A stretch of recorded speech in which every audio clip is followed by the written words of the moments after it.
यादव महासभा के अधिवेशन में मंच पर उपस्थित हमारे यादव समाज के गौरव, हमारे यशस्वी राष्ट्रीय अध्यक्ष आदरणीय स्वप्निल कुमार घोष जी का मैं मध्य प्रदेश की धरती पर बहुत बहुत स्वागत करती हूँ, वंदन करती हूँ, अभिनंदन करती हूँ।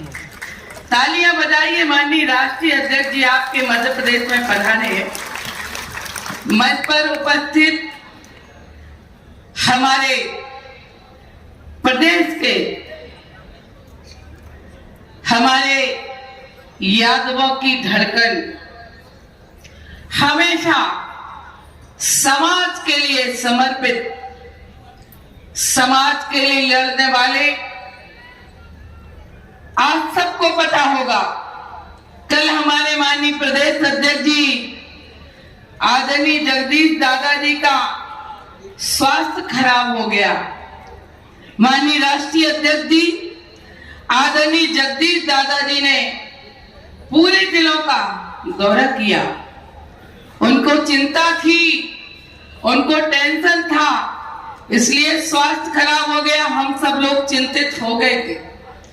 और दादाजी वहां हम लोगों को बिल्कुल अच्छा नहीं लग रहा था, क्योंकि जब हमारे प्रदेश के अध्यक्ष समाज की चिंता करने वाले गौरव हॉस्पिटल में एडमिट थे, लेकिन आप 3-4 घंटे में भगवान कृष्ण की कृपा से ठीक हो गए। हम लोगों के बीच में आज भी इनको अगर युवा अध्यक्ष कहें तो अतिशयोक्ति नहीं होगी, इतने दौड़ रहे हैं ऐसे हमारे आदरणीय दादाजी।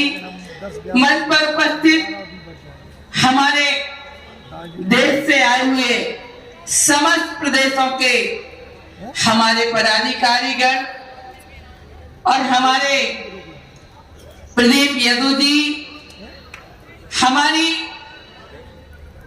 मातृशक्ति के रूप में राष्ट्रीय अध्यक्ष कार्यकारिणी आदरणीय पुष्पा साध्वी जी, हमारी मंजू यदु जी, हमारे आदरणीय सत्यप्रकाश जी भाई साहब, जो हमारे अखिल भारतीय यादव महासभा के महासचिव हैं, जो इतना काम करते हैं पूरे देश में। तालियां बजाइए माननीय हमारे जो समाज में सेवा करता है उसको कुछ मिलता नहीं है, सिर्फ समाज के उत्थान के लिए, समाज के विकास के लिए काम करता है। जगदीश दादा जी का भी परिवार है, और जब आदमी 24 घंटा समाज क्षेत्र में काम करता है तो निश्चित ही उनका परिवार भी नाखुश होता है।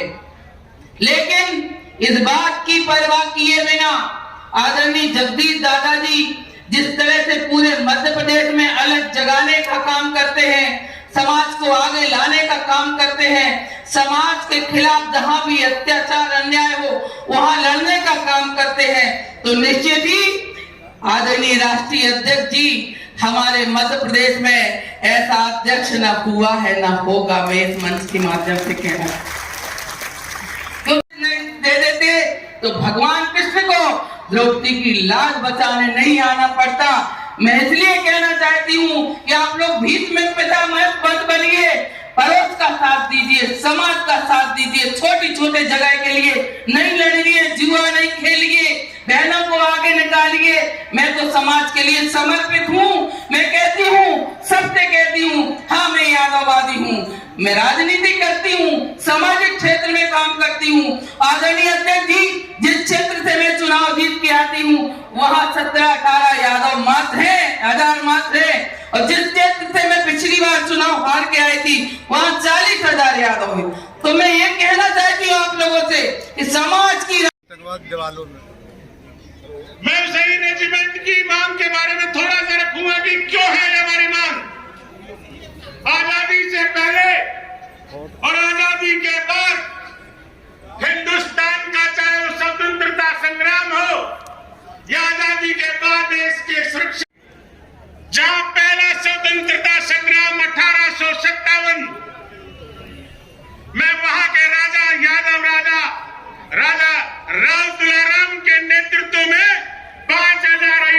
कुर्बानी दी थी और पहले हिंदुस्तान की स्वतंत्रता संग्राम का बिगुल बजाया था।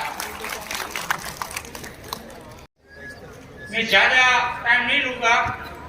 हमारे माननीय अध्यक्ष श्री और मंच के सभी अतिथिगण और आगेवानगण है, और पूरे दुनिया में एक भी कंट्री बाकी नहीं है जहां उसका जो क्लिप नहीं दिखाया होगा। और बीबीसी ने उसकी टेप बनाई है, टेप आखी वो बहुत चलाई।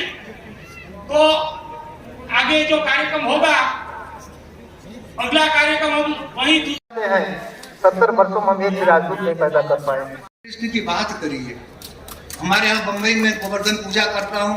गोवर्धन पूजा के दिन यादव लोग जय श्री राम का नारा लगाते हैं, उनको कृष्ण नहीं याद आता। बनारस जाता हूँ जन्माष्टमी पर हर हर महादेव। तो भाई महादेव ठीक है, महाराज कहाँ से हर हर महादेव है? तो जब जन्माष्टमी पर और गोवर्धन पूजा पर जय श्री राम और हर हर महादेव लगाएंगे तो जय श्री कृष्ण कब हम कहेंगे?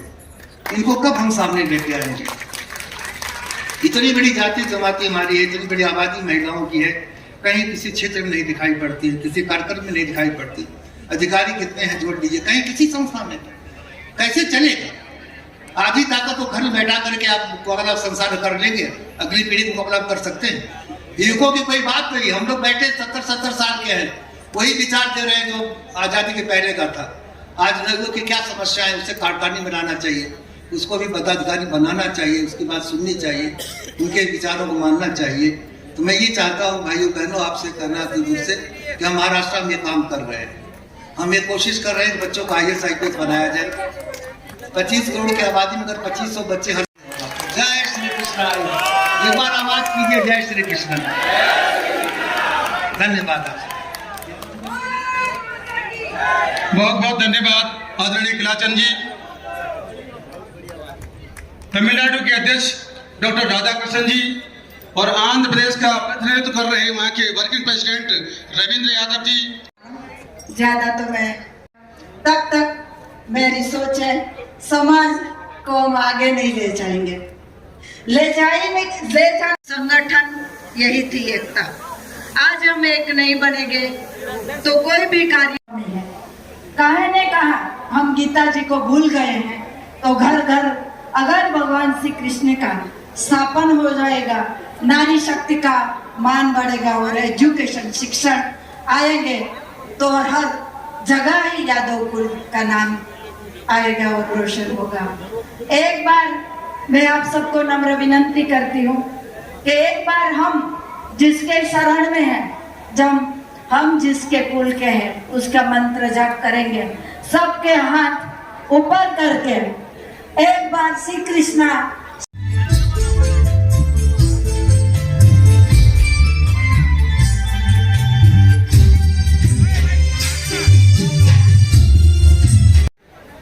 भाई स्वप्न Kumar ji Ghosh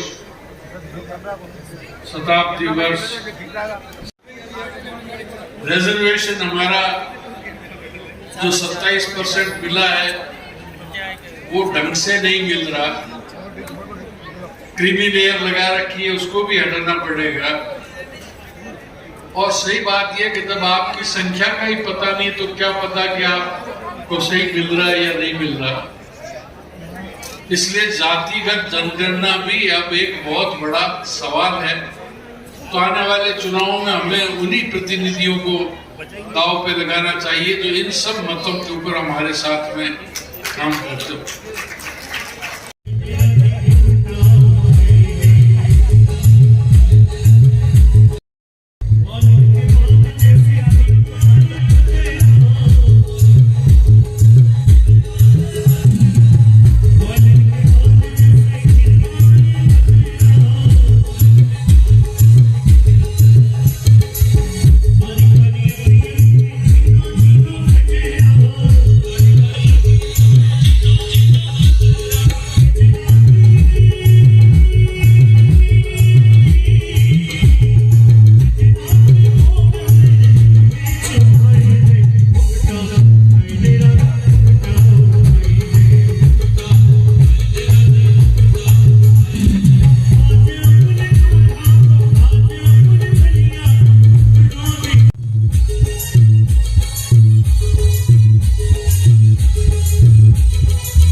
beloved Vice President Satyaprakash ji, and all other office bearers of All India Yadav Mahasabha, other dignitaries on and off the dais, my dear community members.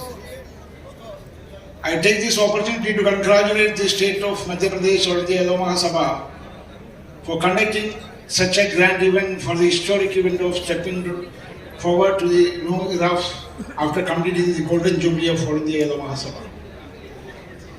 In Kerala, comparing to other states of India, as you all know, we are a very small state, and the Yadava communities are mainly located in Kannur and Kasaragod district.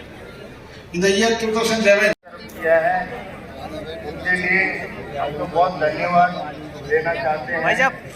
I would like to thank शाम नहीं होने देंगे और वीर शहीदों की धरती बदनाम नहीं होने देंगे। जब तक भी गर्म लहू की एक बूंद भी बाकी है, भारत माँ के आंचल को नीलाम नहीं होने देंगे। और क्या हुआ जो मर गई?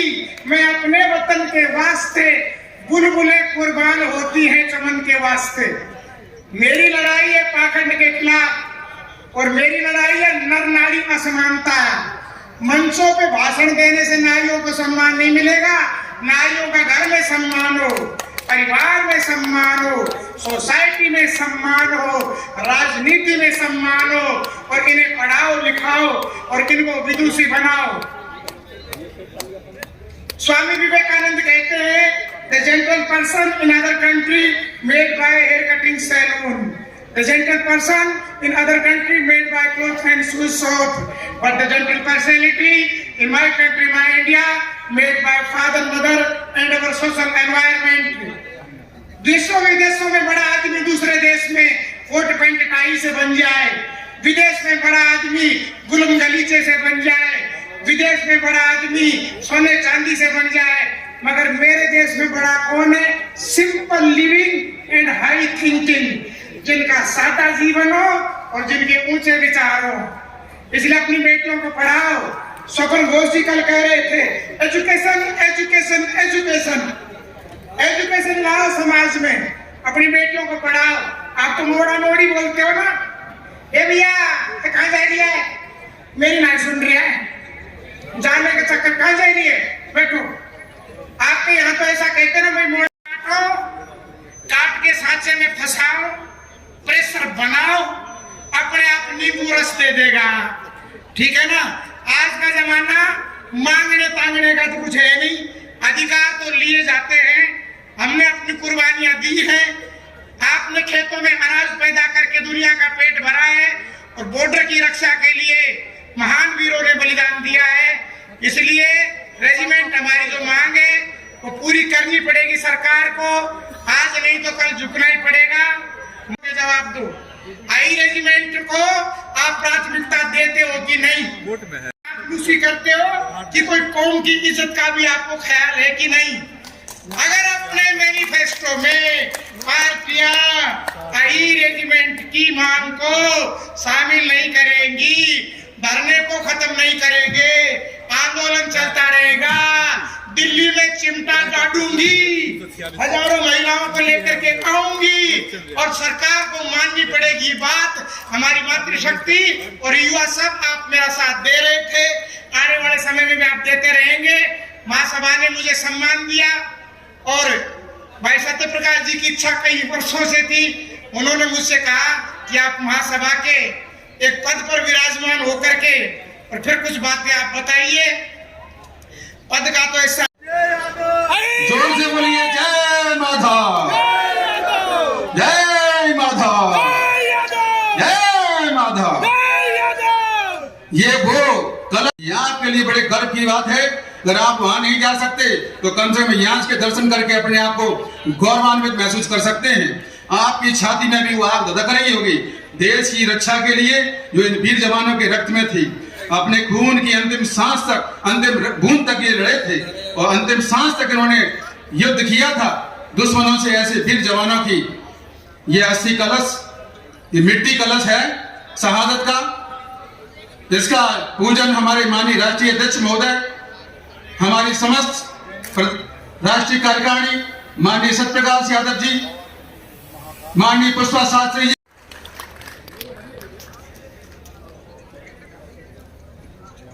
का स्वागत करें।